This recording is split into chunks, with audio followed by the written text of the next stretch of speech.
Hello everyone, this is Caleb Simpson, and you are watching my walkthrough for Chrono Trigger for Nintendo DS. This video covers the chapter titled What Lies Beyond, in which we work our way back to the magic kingdom of Zeal and then enter the Ocean Palace at long last. So that is what's going to be covered in this particular video, and it takes place just after we have completed the Mountain of Woe and freed Melchior, the Guru of Life.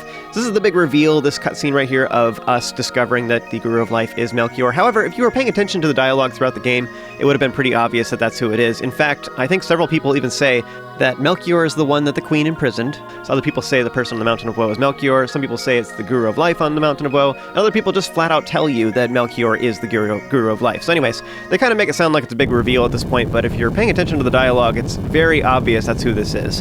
At this point, the Mountain of Woe will then fall into the sea and the chain breaks, we have to escape right away, and I'm not entirely sure why this happens. I'm assuming it's because we defeated Giga Gaia, and that was the one that was holding everything together. I don't think it's specifically because we freed Melchior. It doesn't really make sense. It seems like a very elaborate prison for one dude, although at the same time he's a big deal and he's one of the only people who can stop Zeal's plans, so maybe she does want a super elaborate prison for him. Regardless, our troop then flees back to Algeti, and in case you haven't noticed, apparently Melchior does not recognize us, and that is because this is him in the past. So his future self is the person that we met in our past, so I realize it's kind of backwards, but it's kind of a fun little thing. So we help him, like, he helped us, so now we're helping him, and then he will in turn help us. It's another one of those temporal paradoxes, but pretty cool. So Melchior explains that the concern that he expressed to the Queen was that if we use the Mammon Machine super close to Lavos, it will probably wake up the beast, and he is absolutely right. So we want to stop the Queen from letting that happen so that we can keep Lavos from awakening.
So at this point, we regain control of our characters, and you can't actually leave the room. If you try to, then it will just block your path and you can't proceed. So the only way to continue is to speak with Melchior. Now, as far as who to bring for this conversation, I feel like Luca and Marl are overall the most enjoyable.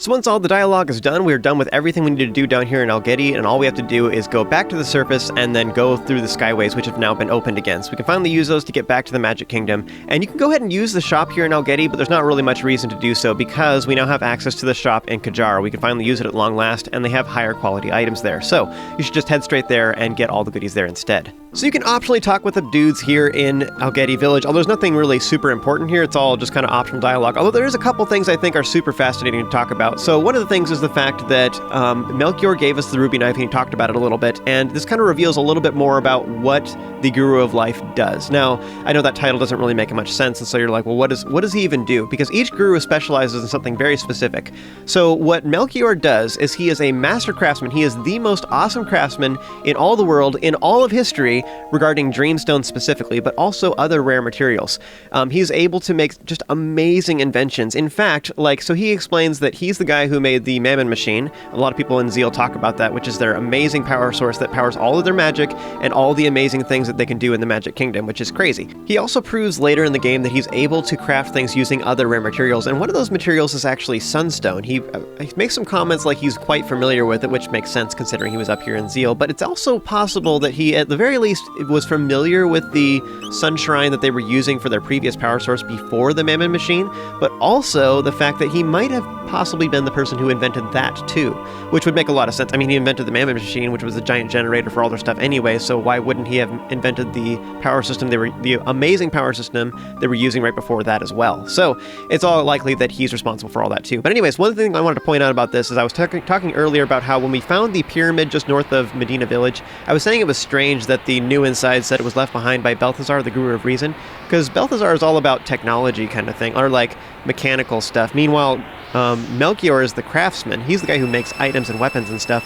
So it makes more sense that he would be the guy who's making these Dreamstone weapons of the Swallow and like the Guardian Helm. You know what I mean? Like that's totally his cup of tea. Doesn't make any sense for Balthazar to be making that at all. Anyway, as examples of Dreamstone objects that he is responsible for, he made the Mammon Machine, which is the awesome power generator for all of Zeal and all the magic. He's the one who gave us the ruby knife just a second ago, which is something he had on his person that he gave us as a last-ditch effort to try and stop it, because apparently the Mammon Machine, because it's a Dreamstone object, can only be stopped by another part of Dreamstone.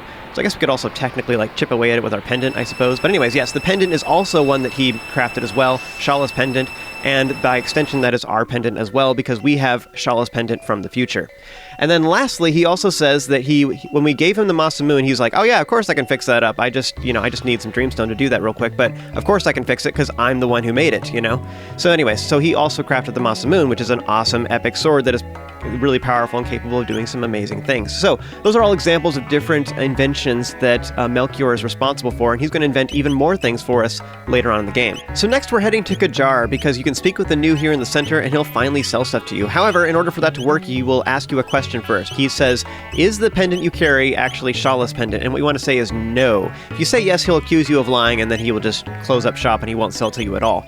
Meanwhile, if you say no, it's not her pendant, then he will allow you to buy and sell with him. Now, this is kind of weird because technically it is Shala's pendant, it's just from the future, but he just doesn't believe you and he thinks you're lying. So you actually have to lie in order to get him to actually sell to you, which is a weird thing. Anyways, this guy sells 3 different weapons that are kind of nice. A weapon for Chrono, Frog, and Robo. However, you could have purchased those, or you could have charmed those off of enemies on the Mountain of Woe. So I actually already did that. I already have the weapons that he has for sale here.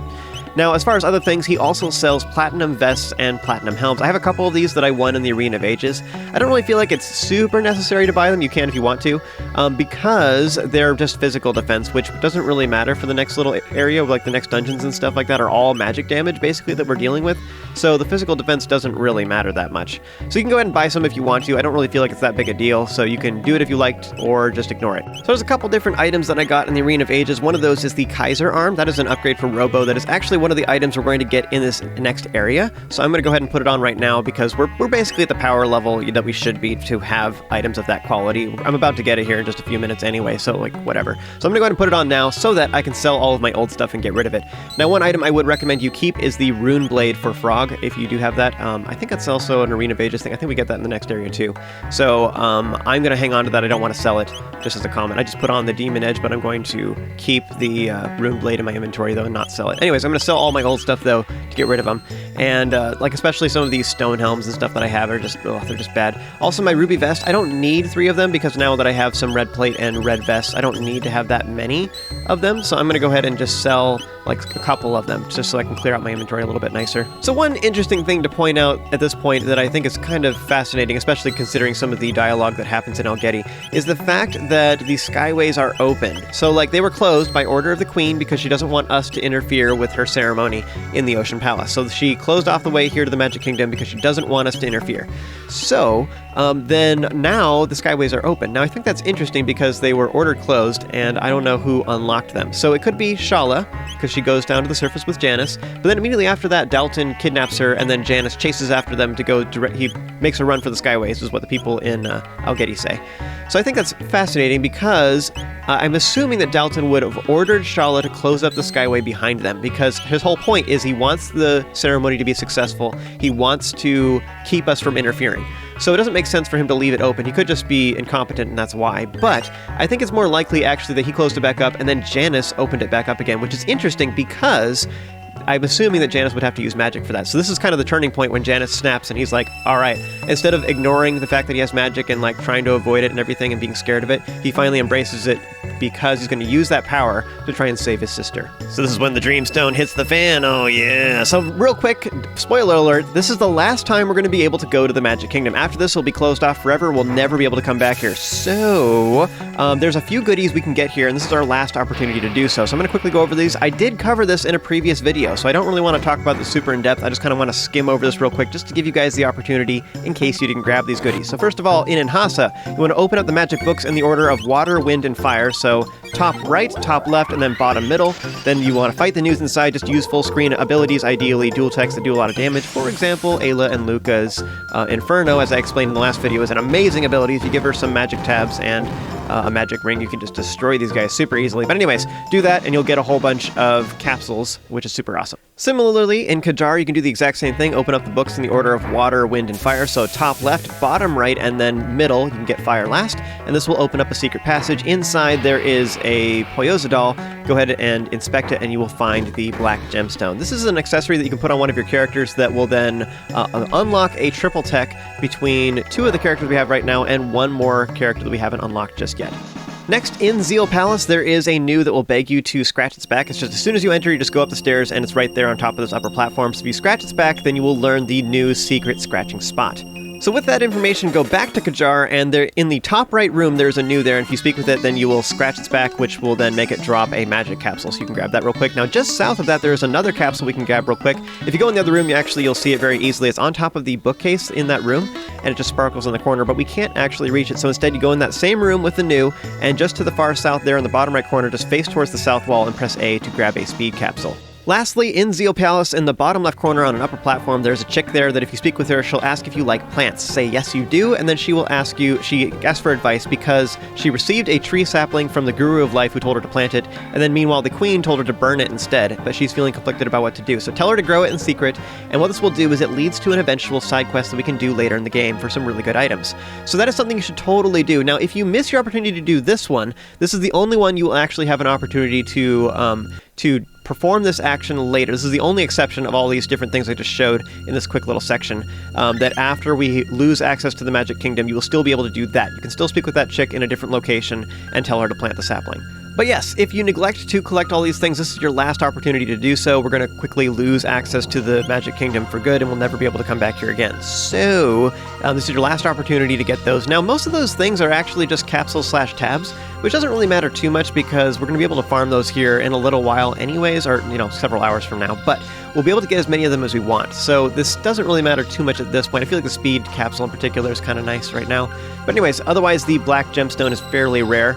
So that would be kind of the most valuable of the different things that you could potentially lose access to right now. So anyways, grab that stuff if you want to. Next, I was showing the Mammon Machine Chamber just so you could see the fact that the Mammon Machine has been moved to the Ocean Palace. And a lot of people here talk about how the Queen, Shala, the remaining gurus, and except for the only people that did not end up going to the Ocean Palace as far as important people is Melchior, because the queen doesn't trust him anymore, and also Dalton, because he's stuck here on guard duty, which he absolutely loathes. So he is quite annoyed by this, so he's going to do whatever it takes to stop us just to get back at us. So that all being said, this boss has very high physical defense. In fact, he's immune to a lot of physical attacks. All your regular attacks don't work on him. His most physical attacks don't work. There is a few exceptions, but it's not really worth going into. Basically, physical attacks are bad. Don't do that. So what you want to do is either use pure magic attacks, that way you're guaranteed that it'll work. You can use some dual techs that are like half physical, half elemental, as long as it's an elemental affinity, such as like fire sword or ice sword, etc. Those will work pretty good. They do have a chance to not work for certain specific techs. It's not worth... I debated about like recording the damage numbers for a whole bunch of different techs and figuring it out, but I figured it wasn't really worth it. It doesn't really matter. This boss has so little health anyways, it's not really that big a deal. Now, also, just so you know, you're starting to get to the point where you have really good techs for a lot of your characters. For example, Chrono has Luminaire at this point, even though it's a very expensive ability, that'll probably do a good 1,000 HP every hit anyway, so if Chrono uses that 3 times, that's almost all of the boss's HP anyway, so it doesn't really matter. The other thing to know about this boss is he just uses Iron Sphere over and over and over again. It does have your HP, which is pretty bad. And particularly you want to make sure you just have enough HP that you can survive his death counter, because that hits the whole party for at least 100, so you just want to make sure you have enough HP to survive that. One other thing worth noting about this boss is you can charm a Power Meal, aka Ambrosia, off him, and I think it's just a really bad item. What it does is it uses a random restoration item, but I just feel like it's totally unreliable in combat, because it can be anything from a potion all the way to a Mega Elixir. Mega Elixirs are awesome, but I feel like it's just, even though I think it has a higher % chance to be a good item as opposed to a bad item, however, it's just so unreliable. I don't want to be like in the middle of dying during a boss and then use that and just have it be a potion over and over again. It just feels like a total waste of time to me, so I don't think it's worth it at all. So next I'm going to head back to the font of recovery and use it real quick and then save before I enter the teleport pad to go to the Ocean Palace. So once you're all prepared, hop into the gate and then join me for the next chapter, which I will meet up with you in the next video. So as always, thank you guys so much for watching. If you enjoyed this and found it helpful, be sure to throw a like on it, subscribe, all that kind of good stuff, because all your support really does help. As always, you guys are awesome, you have an amazing day, and I'll see you next time.